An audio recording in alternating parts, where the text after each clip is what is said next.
Hello friends, welcome to our channel. एबे आम समस्तंकर पाखापाखि समय मुंड बिंधा हेउछि। आमे बहुत प्रकार औषध एवं बाम मध्य यूज करूछंती, जहाँ आमको विशेष काम करू नाही। आज मु मुंड बिंधारू मुक्ति पाइबा पई एक मेडिसिन बाबद आपन सहित आलोचना करिवि। आसंतु जानिबा स्टॉपाच मेडिसिन विषय। यह केवल मुंड बिंधा क्षेत्र में नुहे, यह देह बिंधा दांत बिंधा हेले मध्य खाई परिबे। आसंतु जानिबा यार dose, side effect and composition. स्टॉपाच medicine Reckitt Benckiser health care company द्वारा तैयारी करा जाउछि, जहाँ रिंगार्ड, इजगार्ड, लाइजल मध्य यही कंपनी तैयारी करे।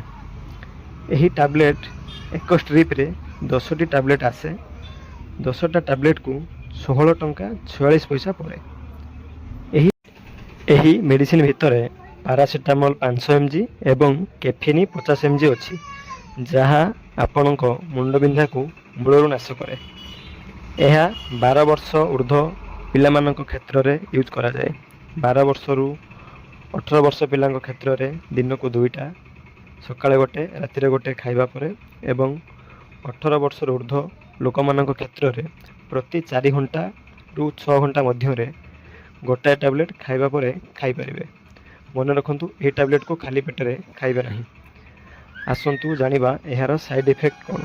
स्टॉपाच टैबलेट खाइबा द्वारा बांति लागिबा, निद न होबा, कारण एथिरे कैफिन अछि, हार्टबीट बढ़ी जिबा, एमिति किछि साइड इफेक्ट देखा जाए। जदि आपनकु एमिति किछि साइड इफेक्ट आसुची, ताहले निकटस्थ डॉक्टर सहित परामर्श करंतु। यही टैबलेट को अधिक दिन खाइबा द्वारा आम लिभर और किडनी उपर प्रभाव पकई थाए। तेणु बिना डाक्तर परामर्श रे यही टैबलेट यूज करंतु नहीं। यह थिला आजिर वीडियो। मो वीडियो जदि आपको भल लगी, वीडियो लाइक, कमेंट, शेयर करंतु एवं चैनल को सब्सक्राइब करने को भूलंतु नहीं। नमस्कार।